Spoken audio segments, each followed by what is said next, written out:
Have you ever picked up a guitar and something just didn't quite feel right? And you probably didn't know what it was, but more than likely a lot of beginners have the same issue. And in this video, I'm going to talk about the one thing that a lot of beginners struggle with, and we're going to go ahead and address those issues today. Now, if you look at the iPhone footage here, you can see my nails. All right. And they are fairly long. But for me, I bit my nails for a very long time growing up. So therefore the pink part of my nail, or the quick, is really too small for what they originally should have been.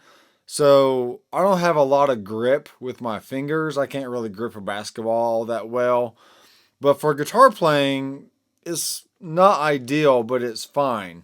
Because what can happen is I just trim my nails nice and short, and then the fretting hand has a nice position on the fretboard. Now, if you're a person that has a longer nail bed, or the pink part, whatever you want to call it, then more than likely, if you look at the white part of the nail on my finger, then maybe your nail bed goes all the way to the end where my white part is. And then when you do start growing the white part of your nail, that section can start to get in the way of your playing, especially as a beginner. Because what can happen is when you're trying to play on the tips of your fingers, well, the natural part of your nail that's growing out is hindering that movement, and you're not able to get a good position on the fretboard. So I'm going to talk about a few tips that I try to look at when I'm playing myself, and also when I'm teaching new students. So first thing I notice when I get a new student is how the fingers are being positioned in relation to the guitar itself. And that can go for the right hand as well. Some people like to rest their hand on the body of the instrument and try to pluck the strings with their thumb, which is not horrible, but it's not what I suggest. And then as far as the left hand goes, maybe they're playing on the pads of their fingers instead of on the tips. And there's just a lot of issues that can come with that down the road when they're trying to play certain chords. So that's not to say that you can't ever use the pad of your finger. Like, I use the first knuckle of my first finger to play an A chord all the time, and that's perfectly fine. And it sounds like this.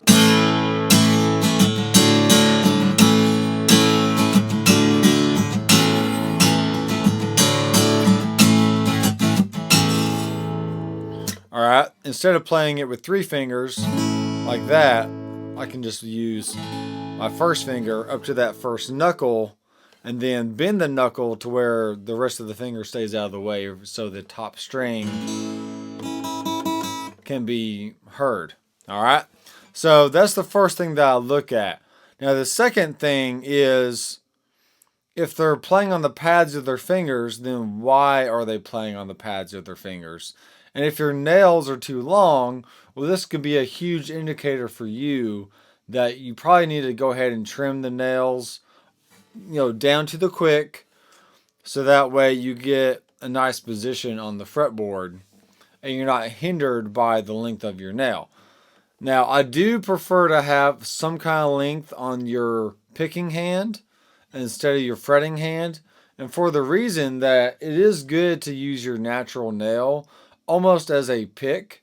So when you strike the string, you have a nice consistent volume with something hard and not necessarily playing on the flesh of your fingers. And right now the nails on my picking hand are a little short, but I do have the Tiptonic fingernail system that I did feature on my channel a few weeks ago. So I'll link a card in the top of this video so you can check that out after you finish watching this video, of course. So let's look at some chords that might get in the way of you playing if you have long nails. Alright, so let's look at a G chord here. Alright, this is not horrible, but you can see that the nail of my middle finger is a little long, and what can happen is if it gets much longer than where it is right now, it's actually going to start touching the fretboard itself, and it could hinder the overall movement of my finger. Alright, so that's the reason why I would want to trim that back. Now, do I need to go all the way down to the pink part? Probably not, because the bed of the nail is so small anyway in relation to where it could be. But like I said, I bit my nails for years. It was a bad habit, and it's come back to bite me, quite literally. All right, so let's go ahead and look at the third finger here, which has a little break. It was doing so good today, and now I get a crack in my nail. So it's just the way it is. Now, this is not really hindering any movement because there's not a string below the low E string that the nail could potentially touch. So that's not really an issue. And then if we look at my pinky nail is rather long, and I normally tend to keep that trimmed back all the way down to the quick. So this is an instance where if I get too much on the tip of my finger, then that nail will start touching either the next string or touching the fretboard itself. And that's not going to be good either. All right, let's go ahead and look at the C chord. All right, you can see that this nail is a little bit long and is almost touching the low E string right here. Okay, I hope you can see that. If I bend it just a little bit more, that nail will start touching the low E string. Now for a C chord, I usually don't pluck the low E string anyways, because even though E is a part of the C triad, it's very low in the register, and I feel like it just muddies up the overall chord. So when I strum a C chord, it's usually from the 5th string up. All right. Now my first finger, it's not horrible, but if I do bend it a little bit too much, this is going to start touching that G string. That's the open string here on the 3rd string. And it's going to start hindering the string from vibrating. So let me go ahead and pluck through this here. Okay, hear how the nail is touching the string. Now, I've been playing for a very long time, about 25 years. So I know, like, hey, if my nail's a little long, I just need to pull my finger back just enough to where it's not touching that string.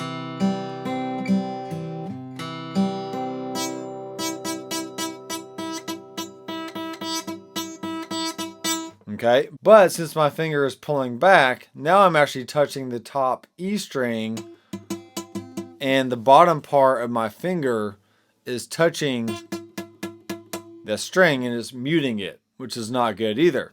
So this is exactly why, if you're a beginner, you want to go ahead and trim your nails, because it's hard enough as it is trying to get your fingers in the right spot and just learning where to put everything. And you don't want anything else hindering your progress on the instrument. All right, let's go ahead and look at a D chord. This is a chord that I pretty much play on the very tips of my fingers. So that way my fingers naturally curl over in a nice form. And once again, this finger is not really hitting anything else. My first finger is staying out of the way of the open D string here. But my second finger is so much on the tip, you can see where the string is hitting my finger right there, that the nail is pretty long. And any longer than where it is right now is definitely going to be a hindrance. So I'm right at the cutoff point to where my nail is really too long, and I just need to go ahead and trim them back. But I intentionally kept them long for a few weeks just to make this video, because I wanted to show you a good example of, hey, are your nails too long? You need to cut them back, all right? So here's the D chord again, and there's where my second finger is coming in at. So my first finger is pulling over to the A note there on the G string, and there's that. Now, if I add my pinky underneath, there's like a D sus chord. And if I really try and play on the tip of that finger, then that nail is touching the next string. Okay, it's just too much of a hindrance. Let's go ahead and look at A minor. Okay, this was not too bad. You see my first finger's here, second finger's on the E note, and then third finger is on the A note on the G string. Okay. Once again, my finger is wanting to pull back a little bit because of that nail. I feel like it's starting to get in the way. And when I do that, the top E string starts buzzing. So listen here. So that's with my finger really on the tip. And if I start pulling back even just a little bit,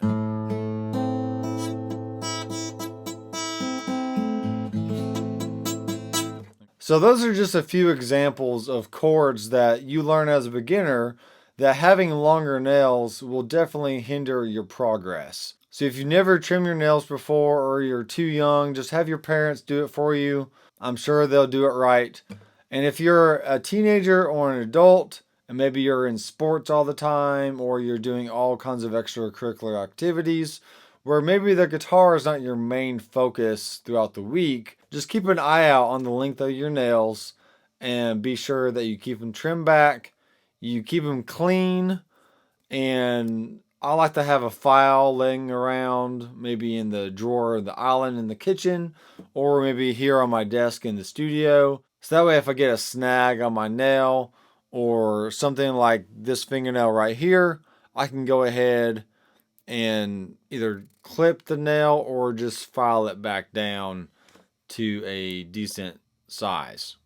If you want to grow as a musician and take your confidence to another level, then check out the link in the description where you can sign up for an all-access member, where you get access to all courses that are currently available and in the future for one cost, and you get that for life.